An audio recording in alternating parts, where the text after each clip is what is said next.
to the republic for which it stands, one nation, under God, indivisible, with liberty and justice for all. Guns, self-defense, concealed carry. This is the Patriot Defense Podcast. From the war room in Idaho's high desert, here's your host, Todd Eccles. And I am back once again. It is actually Thursday, early Thursday morning, and I am tucked away in the war room somewhere in the high desert of southern Idaho. And as I sit here and I start this podcast, I'm thinking about, after this is over, I'm going to take the SD card and I'm going to upload this onto the internet for everyone to listen to who wants to listen to this podcast of mine. And I'm wondering now, is my computer going to give me issues? I am running I guess it's really old now. It wasn't back in the day, obviously. I'm running a MacBook Pro, and it's an older model, and it does the job great, but this MacBook does not have a lot of storage on it. So I keep everything saved to a external hard drive. But you know how many times, if you have an iPhone, you know how many times your iPhone updates itself with the new operating software? It's the same thing with the computers. They constantly update themselves. And I have very little stored on that computer, but and I'm not a computer guy, so maybe there's a way to fix this. But as it continually does the new updates, it uses all the memory that it has, all the hard drive room that it has on its system. So the last couple times I've tried to upload a podcast, it was I have to go through and it says it can't do it. There's not enough room to function. And so I have to go through and just start deleting photos. Not a ton of photos, just a picture here and a picture there to give it enough room to operate so I can edit the podcast and then upload it to the distributor that puts it out on all the distributor that is in charge of my bandwidth and all that stuff. So now I'm wondering, because I never did actually fix the problem. So now I'm wondering if I'm going to fight it when I go to upload it. So you guys will hear this sooner or later. I don't know when. I am getting ready to be gone for a little while. So I was trying to get this done before I head out of town. Yeah, we'll see. We'll see what happens here. God, I hope my computer does not give me issues. It could very well. It's been a little while, though, so I thought I'd hop on here and refresh everyone with what's going on. It was kind of pretty busy around here for a few weeks, and now we've actually slowed down quite a bit because of spring break, which it always does. I tell myself as I get concerned, why is it slowing down? Why is it slowing down? I need some fresh funds coming in to pay bills and such. And then it's Todd, this happens every year about this time. It is spring break. People are going out. They are doing stuff. They're getting outside. They're leaving town. And this happens. This will be this way for a couple of weeks until we get back on the right path. So it is what it is. I'll make it through. But I do every year. I just forget about these slow times quite a bit. So, I've been doing lots of classes. So we've done the academy classes. They've been, showing up at their regular times. Going through them. Finally, since the time change, I got them all out on the range. Shooting, and I've got a bunch of really good groups this year. Some of these even beginners groups that you think, oh, beginners, and then you look at them shooting, you're like, you guys are a little bit above beginners. You guys got your crap together. So lots of these groups are going to be able to move rather quickly. Hopefully this year, that's the plan. Anyhow, we'll probably find their breaking point a little bit, and that's fine. That's what you do when you train. That's what you do when you learn. You find your breaking point, and then you train from that point forward, and you just continually get better. So I've had some private classes come through. I've had what else have I had? Some group classes. I had a few weeks ago. Tells you how far behind I am. A few weeks ago, I had a group class come through, and they did drawing from the holsters and shooting and moving, and then we did some firearms retention work in the classroom, which was a new thing they requested it, but it was a new thing that I've added over here at Patriot Defense, hopefully, just some different types of classes, and I'm trying to filter them in here or there, trying to interest people and get some more, do some different kinds of training, some untapped training markets about hopefully here in the Valley of stuff people haven't seen much before. I've got an opportunity. I've got a gentleman who knows some stuff, who's proficient in some stuff that I am not, and we're trying to work him into adding him to the team and having him help out with his expertise. And it provides for some new and unique to the area training opportunities, and one of them being that firearms retention. Now I've got him on tap to come back, and it's a new class that I can talk about. It is, I call the class the Inside the Threshold series, and why I do that, it's clearing a house with a firearm, clearing rooms, house clearing with a handgun. And the reason why I call it the Inside the Threshold series is because it's going to be a series of classes. This first one being no firearms. We're going to have training guns. We're going to have airsoft type stuff. And he's going to teach you the techniques of how to clear a classroom, the why behind it, how to do it, and the decision-making processes that go with it. We're going to do that with an unloaded gun, and there's so much to that technique and so much to consider, and that's probably going to take about 2 to 3 hours.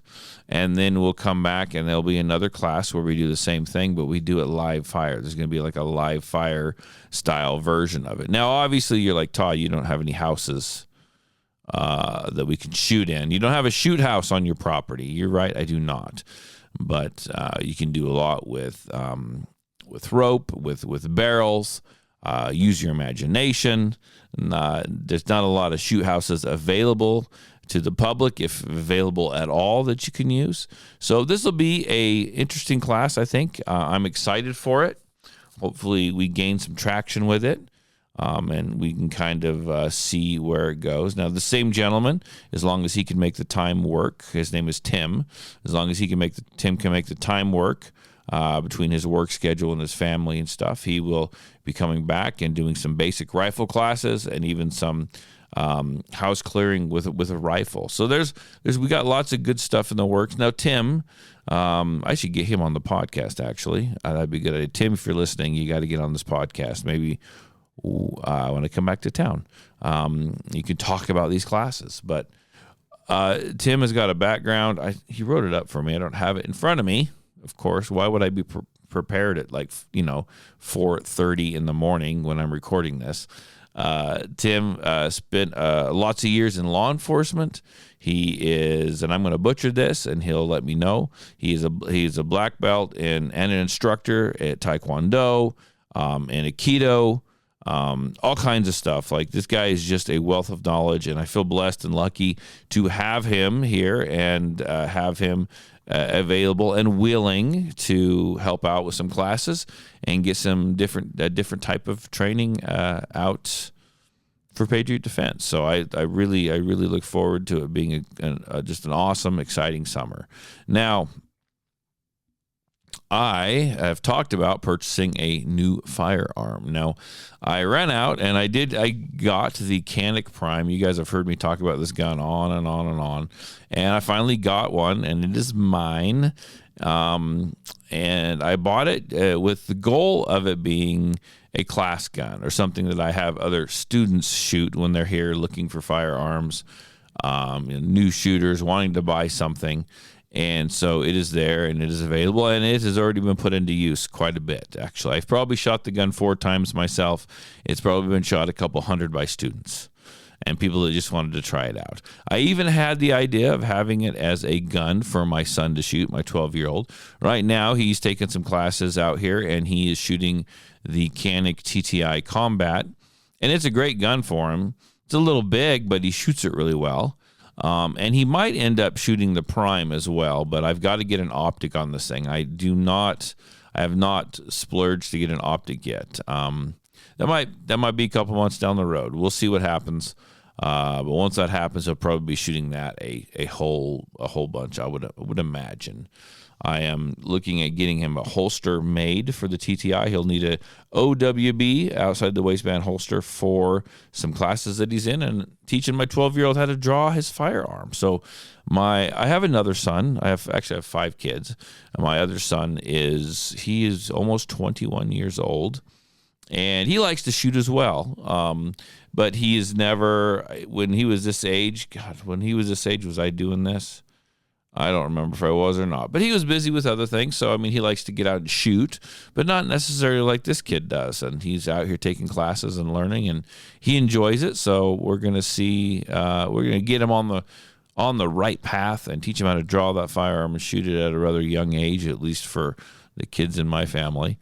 So, yeah, I'm looking forward to that. Now, was it the last podcast? I came out against gun salesmen, gun counter guys. Now, I wasn't trying to just come out and obliterate gun counter salesman guys. Like that wasn't it. But my whole rant, if you haven't listened, go back and check it out. But my whole rant was, when new people come in to buy a gun, and you guys are like, here, buy this shield. Here, buy this. Here, this is on my hip. I shoot this. This is what you need. Here, buy this G43. Like that's not you. I almost feel like you shouldn't sell a gun unless you've actually been out and trained a whole bunch of people before, because then you're going to see those recommendations, right, that you give to people. They don't always work out the way you think they're going to work out. It's different if somebody walks in the store and says, I want that shield. I want to buy that high point. And you're like, okay, and you just sell it to them because that's what they asked for. But when they come in and they say they're looking for a gun, there's got to be some qualifications.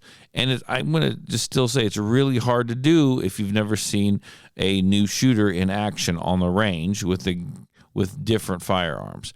Now, I'm not picking on gun counter salesmen, because people say, well, Todd, you're an instructor. When people come out and they don't have a gun and they want to take a class from you and they show up to shoot some of your guns, like, you have guns that you like. So you kind of have an agenda too. Yes and no. First of all, and I'm not saying this is for every gun salesman, I don't get a kickback. I'm not saying they all do, but I do know that there's companies that, like, I'm going to pick on this one, like SIG. Maybe, I don't know if they do or not, but like SIG might say, okay, if you sell this guns, we'll give you points and you can purchase one of your own guns at a discounted rate or whatever, right? So I don't have that going for me. But yeah, I have guns that I like, and I'm not going to tell someone that's what they need, but I try to give them a wide variety to choose from. Now, in my mind, I'll be like, well, I think I know what you'll like. I really do. And so I'll play that whole game too, just like the guy behind the counter does. I'll be like, oh, you look like you would like this, so I'm going to just try and push this. So I bought this Canic. I bought this Canic Prime, and I had someone come out who didn't have guns. They're getting ready to buy them. I told them to wait. They needed to come shoot some guns and take their class first. And I thought for sure that, because in my mind it was the better gun, I thought for sure that they would pick up this Canic Prime and absolutely just love it. Okay? Because that's kind of why I bought it. I'm not supposed to, but I snuck out my wife's SIG P365 X Macro. She doesn't like me using it in classes. It's her gun. I don't question. She can decide what she wants done or not done with her firearm. But I snuck it out there because it was going to be a good comparison, right? And it's not a bad gun. I think the Canic's better. And they picked that up, and they shot it, and it had a G43. They shot the G43. They shot the G19. And just a bunch of different, guns down the line there, some Smith & Wessons. And I thought for sure out of that lineup, I'm looking, it's like, I'm an instructor. Like, I know I like triggers. There's good triggers. There's bad triggers. There's okay triggers and better triggers. And I was like, it's going to be the Canic. They're going to pick the Canic. Like, this is going to be the gun they like. No, they loved the SIG P365 X Macro. They absolutely loved that firearm. And so that show, and I was kind of blown away a little bit. And they shot it really well too. But that shows picking a gun is a very personal choice. And just because I look at someone and I go, well, they're going to like this because we talked about triggers and this has the better trigger, and that doesn't mean that that's going to fit them. Right? I can't make that decision. That's why I have to have a display of guns to lay out there and let them shoot and discuss and pick up and fire and decide for themselves. And if I'm having trouble, I'm not having trouble. How do I place this? If I can't determine that on the range while they're shooting guns, right? And I've seen new shooters, new people to firearms shoot guns, and I know what they're looking for, and I know how it's going to feel in their hand. I've done this. I've been doing this a long time, and if I'm having trouble narrowing down or going, this person's going to pick this gun, and they pick something entirely different, there's no way a guy behind the counter is going to be able to fit him into one. They're just not. And so it's not just the guy behind the counter, it's me as well. Like I said, it proves my point. Picking a gun is a personal choice. It has to feel good in your hand. It has to fit your hand. You have to enjoy the trigger press on it. Just because it fits mine doesn't mean it's going to fit someone else's. I've got freakishly long thumbs, so I can handle guns, different guns that other people can't. I pick up my full-size HK. It's got the paddle release, the European mag release, paddle lever, right, on the trigger guard, and I can swipe that all day long and hit it. I got other guys I know who are shooters. They can't handle the gun. They can't access the mag release if it's not the button because they can't reach it. They got a small hand, short baby thumbs, whatever it is. You can't determine that for people. I've also had, and this is wild because this happened a couple times since I've purchased a Canik. I had another class come in, and I thought, and they didn't have guns. They were trying to learn the guns that they had, and I thought for sure that I knew, again, which gun they would pick, but they shoot them all. And the one that I haven't shot for years, it seems, they like the S&W Smith & Wesson M&P 2.0 full size. I always have that out there. That's an all-around gun. It's not a bad gun. It's not a superbly fantastic gun, but it always runs. It doesn't have a bad trigger. It's a pretty good trigger. Feels good. It always functions. And they absolutely loved that gun. They loved everything about it. The way it felt, the way it shot. They loved the trigger press. It fit their hand good. So there you go. They came in wanting a small, I don't want to say a tiny gun, but a smaller mid-sized gun. And they picked up that gun and absolutely just fell in love with it. And they shot it. And so they understand what it's going to feel like. Now they can go and they can make a wise purchase. So I guess I'm kind of just chastising myself a little bit. Just because you buy this gun, you buy this Canik, and you think it's absolutely fantastic and the trigger's good, that doesn't mean that that's going to work great for your next student. They may like something else. Not that they're bad guns. They're not my favorite guns. Those, Glocks aren't. But I've had people pick up a G19 and they go I'm like, oh God, we're going to have problems with this. And they pick it up and they just start stacking them in the bullseye. When they're not an experienced shooter. They've barely shot anything, but yet they can run that trigger better than someone who's been shooting for 40 years, right? It just depends on the person. So if you're listening to me and you sell guns at the counter, just understand that. What are you going to do to get away with that or get around that? I don't know. I would definitely encourage everyone. Don't look at someone and say, hey, this gun is for you. Let them pick up, let them hold every gun. Encourage them. It sounds, you're going to do what you want to do because it sounds really like I'm trying to tell you to chase sales off. Yeah, you want to close the deal. You want to close the deal. You want to make that money. That's how you stay in business. I totally get it. But people also, I think if someone comes in and they're looking for a gun and they're a new shooter, and I would think that if you make a big enough, a good enough impression on them, and you say, pick up all these guns, look at all these guns, press the trigger, tell them about each of the firearms, and then give them the option and say, hey, maybe you should go, whether it be me or someone else, maybe you should go take a class first. or here, why don't you pull out your cell phone? Why don't you call this instructor right now? See if you could take a beginner's class. Tell him you don't have any guns.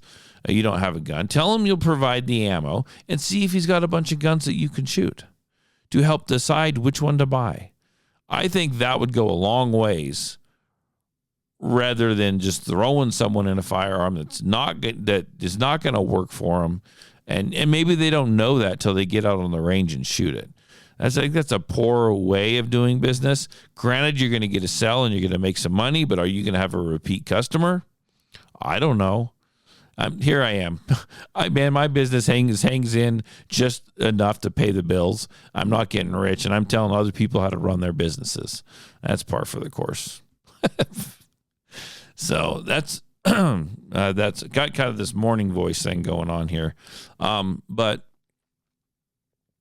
I mean, that's what I see. And I just wanted to state that even I, who do this, I can't pin down a firearm that's going to work for a person. It takes me by surprise as well. So it should be even harder for guys behind the gun counter. So there's my thoughts on that. Now we've got a few more minutes left. Yes, my typical short podcast. I have been watching. I got to pull up my internet here. Oh, great. Wants me to log on. So this is concerning the state of Idaho, and I've gone down this rant before, okay, and I'm going to go down it again. That in the state of Idaho, if you're in the state of Idaho right now, we should be really concerned, because right now in this state, they are having trouble for the second year in a row. We're having trouble getting gun bills through. They are being put in a drawer. They are being shoved aside. They are being ignored. They are not being allowed to come forward, and they're just putting them in limbo until the legislative session runs out. And if you're an Idahoan and you're into firearms and you're into being a free state, this should concern you. This would be the second year in a row. Right now, our legislative session is not over. I think they're wanting to get out of there either this week or next week. And there are some that are trying to be pushed, and there's one that might be coming to fruition, but they're having to fight really, really hard. Now, this is new for Idaho. Like, you always have to fight for stuff, but the fact that they're not even being heard, they're not even making it through the process, that people are holding them aside, is insane, especially when what's happening up there is those which to me are important, which to you should be important, are being pushed aside. They're arguing about stupid freaking flags. They're having a conversation and arguing about chemtrails in the sky. I don't care about that. It makes no difference to me. Is that a real thing? Sure, maybe. I know they manipulate the weather, but is it that big of a concern? I would like my rights restored. I would like to have firearms freedoms and other things. I don't care about the flag that the State House flies. A flag with a rainbow on it doesn't mean shit to me. I really don't care about any of that stuff. I don't care about chemtrails in the sky. I don't care about spending 2 or 3 days making a statement to the federal government. And this is all it was. It was a statement that says, we don't like the fact that the gays and lesbians can get married to each other. I don't care about any of that crap. Why make this stupid statement? Focus on stuff at hand. The gun laws. Focus on balancing the budget. Focus on all that garbage, right? Now, I will say the one good thing that so far has come out of the session, and this is just a personal thing for me, is something that I really like. That's not necessarily a gun law. It's a tweak to the laws concerning the Idaho enhanced permits. It is House Bill 573, which so far has passed the House, has passed the Senate, and is now being transmitted to the governor for him to sign it.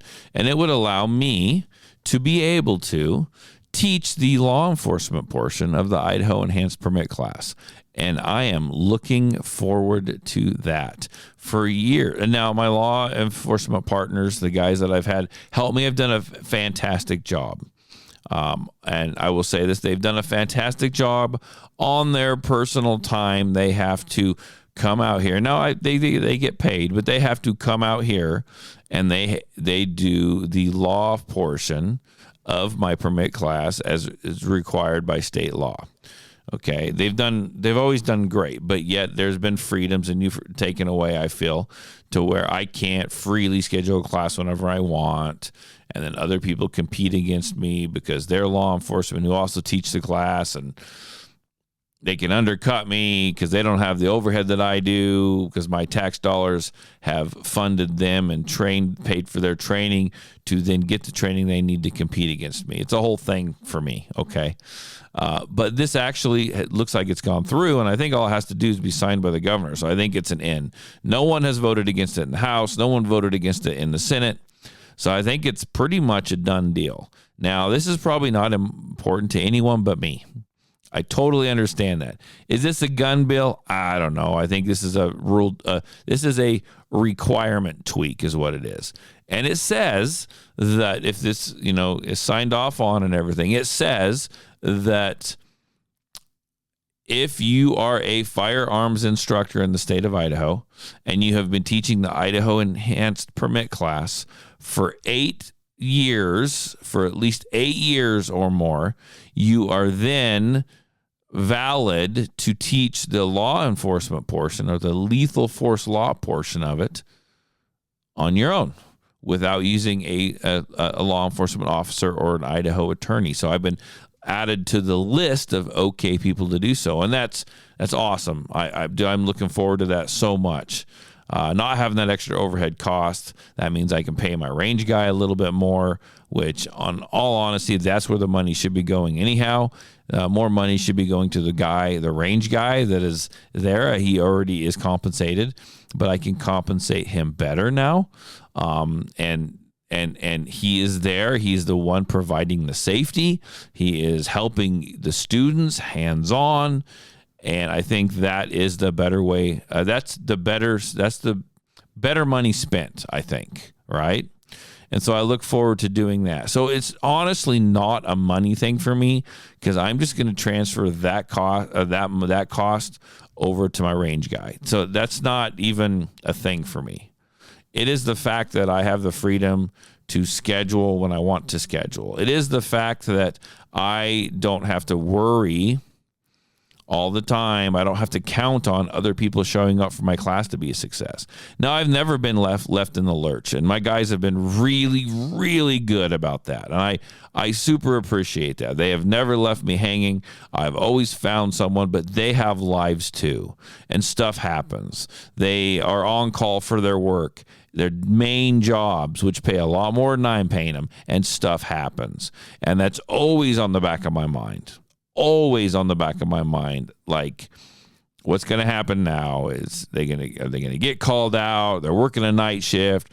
Are they going to get hung up with paperwork? Are they not going to make it? I've got 25 people in my permit class. They're staring at me. They're like, is the law enforcement guy coming? Because if he's not going to be here, this class is just null and void. It is not valid, and it's a waste of their time to be there. That's never happened, but that's always a concern, and it's always a worry. And as a small business owner, you have enough concerns and enough worries on your plate at any given time. This is just one less thing I'm going to have to worry about. It's one more thing that I'm going to regain control of. So I like that this happens. Now, if this goes through, which it looks like it will, it should take effect on July 1st. So that's a little view into my world of owning and running my business. The more I can rely on myself, the better it is, because then the more control I have over it. And that's what my brain likes. There's enough wild cards that pop up. And again, for any of the law enforcement guys, that used to help me in the past or currently help me now, and I can name them. We got Ben Middlestat, we got Stacy Gurrell, we've got Ken, any of those guys that helped me, have helped me in the past, they have done an absolutely great job. And I have no problems. They've helped me a ton, and this isn't a dig on them. This is me taking back my control of my small business from the state. And that's what this is all about for me. So that's all it is, man. That's all it is. So anyhow, I'm going to go ahead and sign off. I got a bunch of stuff to do today. I got to get ready to leave and get some stuff done. So, the dogs, it's like really, really windy outside this morning. And I let my 2 dogs in here, the yard dogs. I let them in here and they're looking at me like, he's wrapping this podcast up. That means I got to go back outside, and the wind's blowing like 30 miles an hour today, which is just gross because it's been 80 degrees. But it's Idaho. It's early spring in Idaho. You got to expect the wind to blow. So there you go. But I'm out of here. You guys have a good week, and I'll jump back on here as quickly as I can. And hopefully I see all you guys in the class sooner or later. Thanks. Bye.